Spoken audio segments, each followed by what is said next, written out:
Hello, welcome. So we're waiting a couple of seconds really, just to like allow people to come in and but I see quite a few people already on. So I think we could just get started. So welcome everybody, and thank you so much for joining us today. We will be presenting Bringing Rack Level Resilience to the VAST Data Platform. Our speaker today is Howard Marks, technologist extraordinary from VAST. Hey Howard, how are you doing today? I'm doing great. I'm extraordinary, in fact. That's I might even fantastic. be plenipotentiary. So here we go.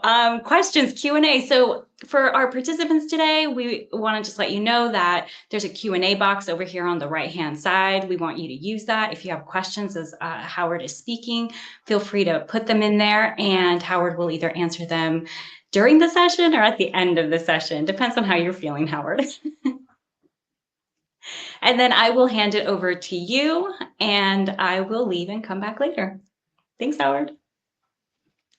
Great. Welcome. So today we're here to talk about how VAST has continued to and protect your data and the availability of your systems, and how we've increased the system availability over the past few years to meet the changing demands of our customers. This all starts with VAST's locally decodable codes, which are the foundation of VAST resilience. Using locally decodable codes allows us to have a high degree of resilience with a low degree of overhead. That was great when we were talking about small systems and all we had to worry about was SSD failures. As our customers started building larger systems, they started worrying about failures at larger scope. And so we started enhancing the system by reallocating how we distributed the data strips of those locally decodable codes to accommodate failures beyond just SSD failures. And that starts with the DBox-HA data layout, which accommodates a single DBox going offline. And we've expanded all the way to provide full rack level awareness and rack level resilience. And so we'll talk about that. And we'll end with some rules of thumb and vastest practices about how you should be choosing which of the available data layouts is most appropriate for your environment. And so the first step is those locally decodable codes. When the majority of the industry talks about erasure codes, they're talking about a class of erasure codes developed by a pair of mathematicians named Reed and Solomon. And Reed-Solomon erasure codes are wonderful because they allow you to calculate an arbitrary degree of protection. You can have protection against one failure, protection against two failures, or protection against four failures if you just do enough of the relatively complex Galois field math necessary to do Reed-Solomon erasure codes. The problem with Reed-Solomon erasure codes is that when you have an erasure, when some device and storage system fails, in order to reconstruct the data that was on that failed device, you need to reread all of the surviving members of that erasure code stripe. So if one SSD fails and you're writing erasure code stripes of, say, 10 data plus 2 parity, you'd have to read all 11 survivors to be able to figure out what the contents of that failed device were. And at 10 plus 2, that works just fine, but the need to read all of the surviving data strips creates a limit on how wide you can write erasure code stripes with Reed-Solomon codes. VAST's locally decodable codes, by comparison, require us to read only a quarter of the surviving SSDs, when an SSD fails.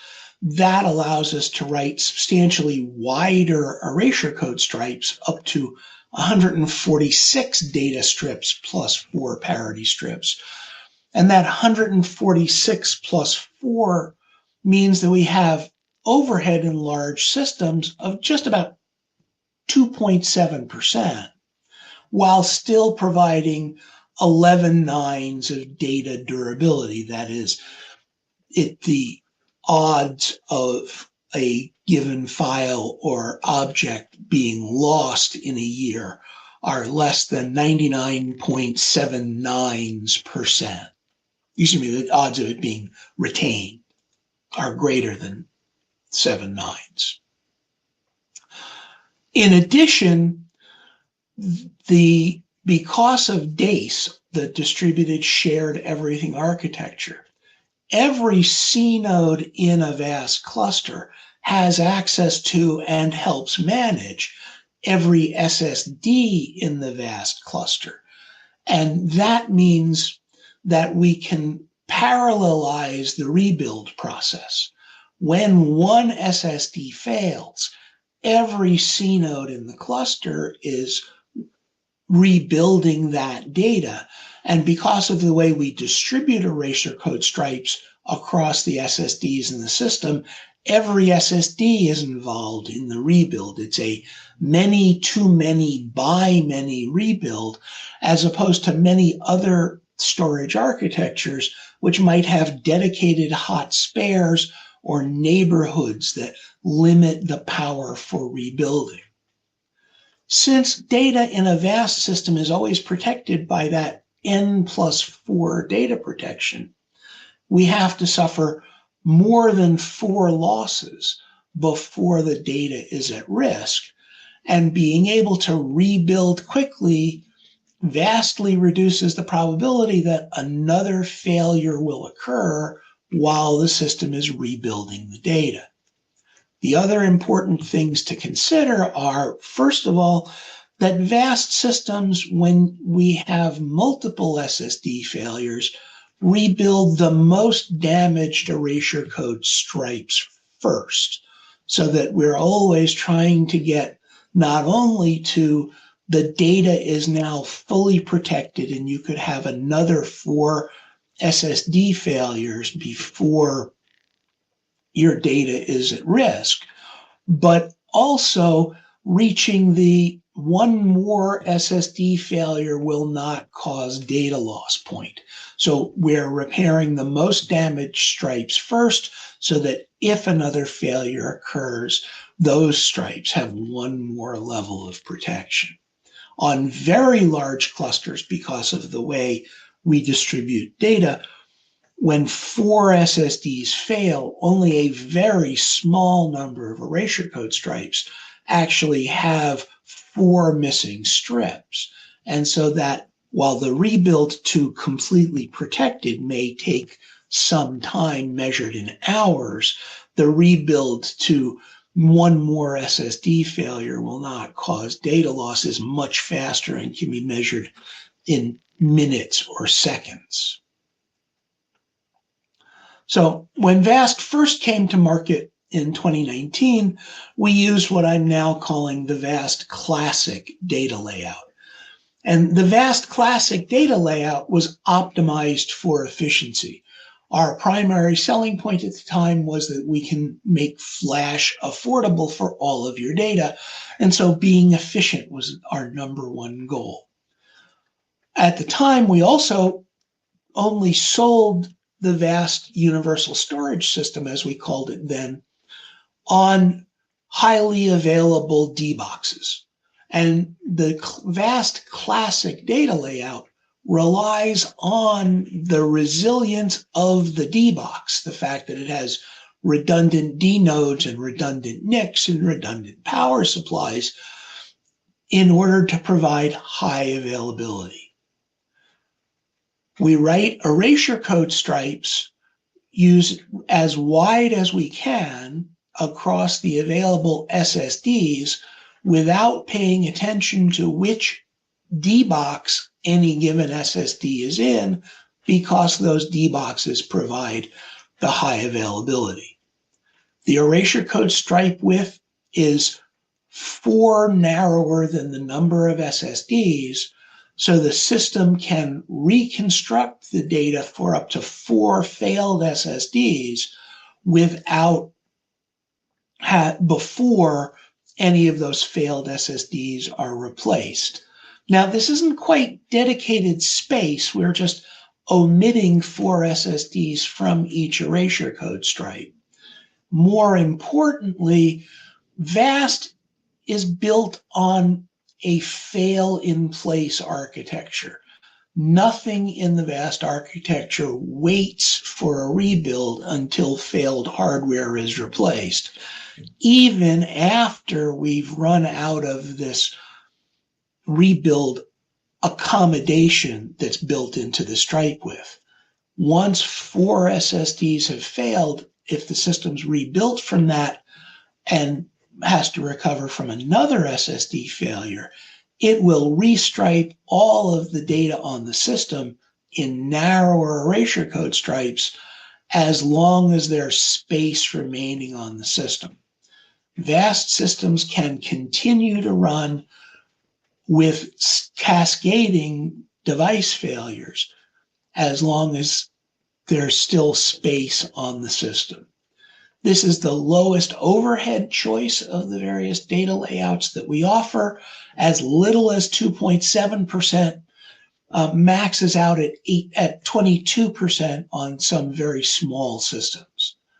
The thing to remember about the VAST classic data layout is that when a DBox goes offline, and because DBoxes are inherently HA with no single point of failure, that DBox will normally go offline because of some extrinsic failure, power or network connections, rather than both D nodes failed.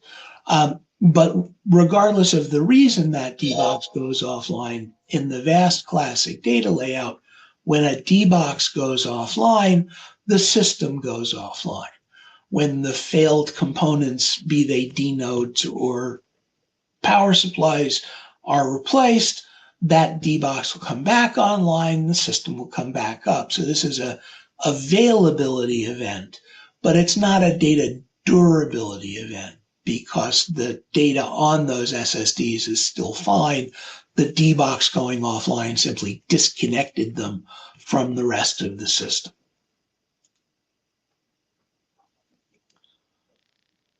The next step was when we started working with a hyperscaler who, being of the we shall manage costs very tightly state of mind that many hyperscalers are, built a rather failure-prone infrastructure. In this case, they had decided to save money on power distribution in their data center by only having one circuit breaker and one PDU in each rack.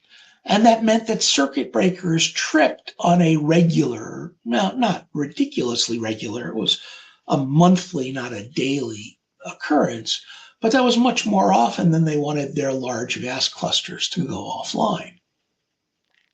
They were building clusters of 11 DBoxes, and we changed the data layout to place 2 data strips or parity strips from each erasure code stripe on each DBox. That way, if a DBox went offline, every erasure code stripe would be missing 2 strips. We can, with our locally decodable erasure codes, correct for missing up to 4 strips of any stripe. So with the DBox offline, the system can dynamically reconstruct the data that was on that DBox and serve user requests, and can rebuild after a failure if the DBox doesn't come back online quickly. Now, limiting the number of data strips per DBox created narrower erasure code stripes. Narrower erasure code stripes with that same protection against 4 SSD failures gives us higher overhead since the N for N data strips plus 4 parity strips goes down. And with the minimum 8 DBoxes supported for DBox-HA, that gives us about a 25% overhead, which is still low compared to most of our competitors, but is substantially higher than the 2.7% we get with the VAST Classic layout. So what happens when a DBox fails in a DBox-HA cluster? Well, the first thing that happens is the data in SCM, the write buffer and the metadata that's held in SCM, is rebuilt or resilvered by priority. That in a typical size cluster takes about an hour. And larger clusters will rebuild faster because they have more bandwidth going to the SSDs and more C nodes to perform the processing. When we get to the main data on the capacity QLC SSDs, that data is rebuilt writing to the surviving DBoxes. Now, every DBox in the DBox-HA data layout holds 2 strips of every erasure code stripe. And so when DBox 4 fails, as you see on the slide, we need to write strips of each erasure code stripe to the surviving DBoxes. This means that some DBoxes will now hold 3 strips of some stripes. This is fine. If one of those DBoxes fails, the locally decodable codes allow us to correct for up to 4 strips missing. That DBox failure removes 3 strips from the system, and the system runs perfectly well.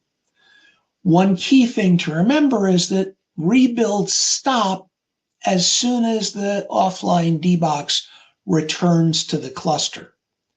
For any given erasure code stripe, when a DBox has failed and the rebuild has begun, and then that DBox returns to the cluster, any given erasure code stripe will have either been rebuilt, in which case the strips on the returning DBox will be marked as available for garbage collection, or will have not been rebuilt yet, in which case there's no need to rebuild it because the original data has returned to the cluster. And so there's no reason to continue rebuilding once a DBox returns. And since this was designed for an environment where the method by which DBoxes went offline and returned was someone resetting a tripped circuit breaker, the time DBoxes were off, what were planned to be offline, was short. Now, this is still a fail-in-place architecture. The system will rebuild from the loss of a DBox. It will continue to rebuild from the loss of DBoxes as long as there's still space on the cluster. But the design goal was to be able to accommodate both short and long-term failures. So rebuilds abort when the failed DBox returns. The next advancement in VAST is something we announced about a year ago, and that was the EBox. Many of our customers wanted to run the VAST AI operating system on standard servers, but EBoxes, while they have a C node container and 2 D node containers, will go offline more frequently than DBoxes, which are inherently HA, and each of those logical D nodes is actually a physical D node in the DBox. EBoxes are just standard x86 servers. They have single points of failure. There are some infrequent software upgrades that require the update of the underlying operating system that require a reboot. Note that updates to the VAST containers don't ever cause the SSDs to go offline. So the vast majority of updates, even with EBoxes, don't take the SSDs in that EBox offline because we can update the two dnode containers in turn. And while one dnode container is being updated, the other dnode container will be serving up those SSDs to the cluster's fabric. But we still, for DBoxes, have to be able to support two EBoxes offline simultaneously. And so we introduced several features in order to support that goal. The first of those is write buffer erasure coding. Originally, vast systems mirrored data in the write buffer across SCMs and different DBoxes. This provided protection against one DBox going offline or one SCM failing. As we needed to support two EBoxes going offline, we moved to erasure coding data in the write buffer. This uses Reed-Solomon erasure codes because narrow stripes are desirable for this usage. And depending on the size of the cluster, we write 4, 6, or 8 data strips plus 2 parity strips with 1 data or parity strip per EBox. That way, if 2 EBoxes go offline, we have enough data left to continue running. Data is written in 96K stripes. We zero fill that to maintain write latency. And because this is a write buffer, when an EBox or two go offline, rather than rebuilding the data and writing new copies of the strips from the failed devices onto survivors, we simply migrate that data out of the write buffer into the main capacity erasure code stripes, which we were going to do anyway. That way, we're only reading data from the SCM once. If we actually did a rebuild, we'd have to read the data, reconstruct the lost stripes, write that, and then read the data once again to migrate it. So this minimizes the total amount of work that has to be done while still protecting the data. Metadata was also replicated across SCMs on 2 DBoxes at the beginning of VAS, and we now support, in addition, metadata triplication, simply a 3-way mirror. Metadata objects receive a large number of small updates, and this is not conducive to erasure coding, which requires reading all of the contents of the erasure code stripe in order to recalculate parity. That read, modify, write doesn't work well with a very small I/O pattern from metadata, so we do that via triplication. And so again, we're writing 3 copies of metadata, 1 per EBox, and that protects against a dual EBox failure. Again, this is striped in pages, and so the rebuild is a many-to-many operation, and rebuilds happen very quickly. So if we used the DBox-HA data layout for EBoxes, everything would be fine until we actually had reconstructed data. Because, oh, this is a bad slide. I'm sorry, folks, this slide's got the wrong text on it. We'll get that fixed for you. The text here just describes DBox-HA, not EBox-HA. If we used the DBox-HA data layout with EBoxes, and we had an EBox go offline and some of that data get rebuilt, That would leave us with 3 strips on some EBoxes. If we then had 2 EBox failures, it would be possible that some erasure code stripes would have 3 strips on one of the EBoxes that's now failing. That would mean instead of having 4 erasures in the erasure code stripes, which locally decodable codes can rebuild from, we would have 5 or possibly 6, and that would be too much. And so to accommodate EBoxes, we rebuild without the 3rd stripe. We write erasure code stripes 1 box or 2 strips narrower. So instead of the erasure code stripe being 2 n strips wide, where n is the number of boxes, it's 2n minus 2 stripes wide. So our cluster of 9 EBoxes, as shown on the slide and in the lower half, would write stripes 18 strips wide, and 1 EBox would hold no strips of any given stripe. So you can see that EBox 8 was not holding any of the red stripe until after the failure, the 2 red strips at the bottom were added. And this allows the system to rebuild when 1 EBox is offline, which is the most common occurrence, without having to reallocate data. When multiple EBoxes go offline, the system again starts writing data in narrower stripes and will continue that process as long as space remains on the system to continue rebuilding.